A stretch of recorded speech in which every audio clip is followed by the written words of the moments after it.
how to download web application on your Android device. First of all, make sure that you are connected to your internet. Now, find and open Play Store on your device.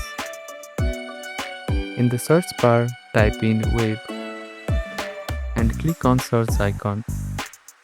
After that, scroll down until you see this icon.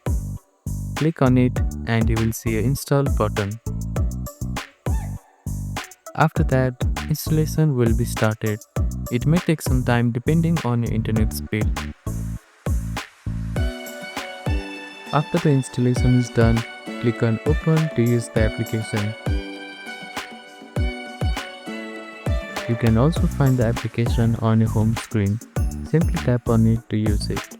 Thank you for watching this video. Please don't forget to like, share and subscribe to our channel and comment down if you have any queries.